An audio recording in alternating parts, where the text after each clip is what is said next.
आज हम पढ़ने जा रहे हैं क्लास 4 की हिंदी रिमझिम पाठ्य पुस्तक का पाठ 5 दोस्त की पोशाक। तो पढ़ते हैं ये कहानी।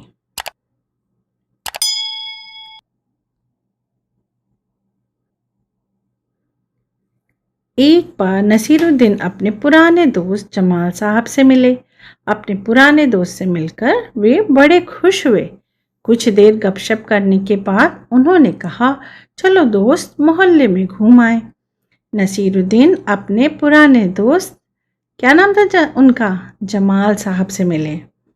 अपने पुराने दोस्त से मिलकर वे बड़े खुश हुए। जैसे आप अपने पुराने दोस्तों से मिलकर खुश होते हो, ठीक वैसे ही नसीरुद्दीन भी अपने पुराने दोस्त जमाल साहब से मिलकर बहुत खुश हुए। कुछ देर गपशप करने के बाद उन्होंने कहा, चलो दोस्त मोहल्ले में घूम आए। कुछ देर गपशप मतलब कुछ देर बात करने के बाद उन्होंने कहा कि चलो दोस्त मोहल्ले में घूम आए। जमाल साहब ने जाने से मना कर दिया और कहा, अपनी इस मामूली सी पोशाक में मैं लोगों से नहीं मिल सकता। मामूली मतलब यहाँ पे क्या है, साधारण सी पोशाक मतलब कपड़े। जमाल साहब ने कहा, मैंने ये जो साधारण से कपड़े पहने हैं ना, ऐसे में लोगों से नहीं मिल सकता।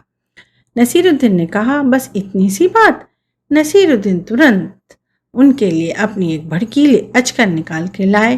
भड़कीली मतलब बहुत चमकीली और रंगीन अचकन निकाल के लाए और कहा, इसे पहन लो, इसमें तुम खूब अच्छे लगोगे। जैसे आप अच्छी अच्छी ड्रेस पहनते हो ना, तो आप भी अच्छे लगते हो। और वैसे ही नसीरुद्दीन ने अपने दोस्त जमाल साहब से कहा कि यदि तुम ये भड़कीली अचकन पहन लोगे तो तुम भी बहुत अच्छे लगोगे, इसमें तुम खूब अच्छे लगोगे, सब देखते रह जाएंगे।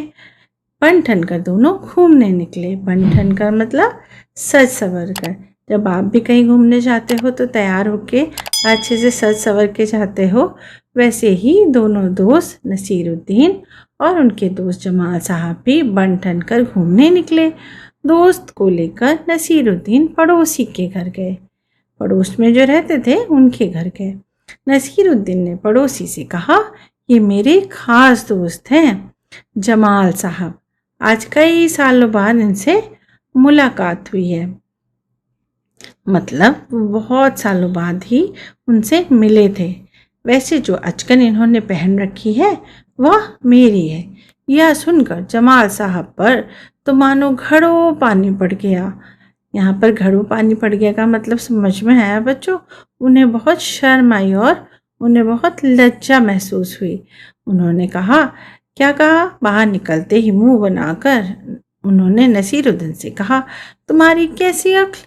क्या ये बताना जरूरी था कि यह अचकन तुम्हारी है? तुम्हारा पड़ोसी सोच रहा होगा कि मेरे पास कपड़े ही नहीं हैं।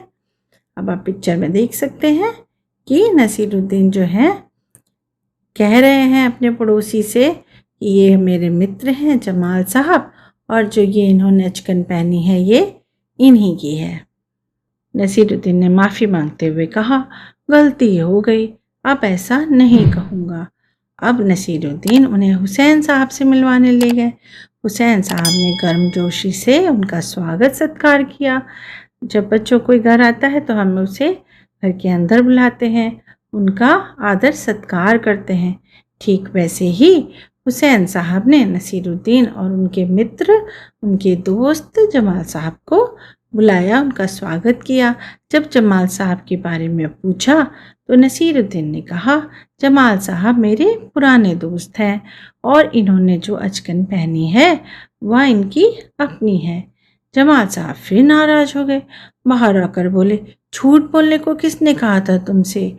क्यों? नसीरुद्दीन ने कहा, तुमने जैसा चाहा मैंने वैसा ही तो कहा। अब इस बार क्या हुआ? नसीरुद्दीन जी ने झूठ बोला। चुपकी झूठ बोलना एकदम अच्छी बात नहीं होती है, उनको झूठ नहीं बोलना चाहिए था। उन्होंने कहा कि जमाल साहब हैं और इन्होंने जो अचकन पहनी है वह उनकी अपनी ही है, तो उन्होंने ये एकदम ठीक नहीं कहा। तो वही जमाल साहब ने बाहर निकलकर उनसे कहा कि झूठ बोलने को किसने कहा था तुमसे? क्यों? नसीरुद्दीन ने कहा, तुमने जैसा चाहा मैंने वैसा ही तो कहा। पोशाक की बात कहे बिना काम नहीं चलता क्या? उसके बारे में ना कहना ही अच्छा है, जमाल साहब ने समझाया। जमाल साहब को लेकर नसीरुद्दीन आगे बढ़े। तभी एक अन्य पड़ोसी मिल गए। नसीरुद्दीन ने जमाल साहब का परिचय उनसे करवाया। मैं आपका परिचय अपने पुराने दोस्त से करवा दूँ। परिचय मतलब उनको उनसे मिलवाया। और क्या कहा उन्होंने, यह हैं जमाल साहब, और इन्होंने जो अचकन पहनी है उसके बारे में मैं चुप ही रहूं तो अच्छा है। आप पिक्चर में देख सकते हैं एक बहुत सुंदर चमकीली बड़कीली अचकन बनी हुई है जो जमाल साहब ने ही पहनी थी। तो इस कहानी में बच्चों आपने क्या सीखा कि हमें कभी झूठ नहीं बोलना चाहिए, हमेशा सच बोलना चाहिए, जिससे कि सबको अच्छा लगे।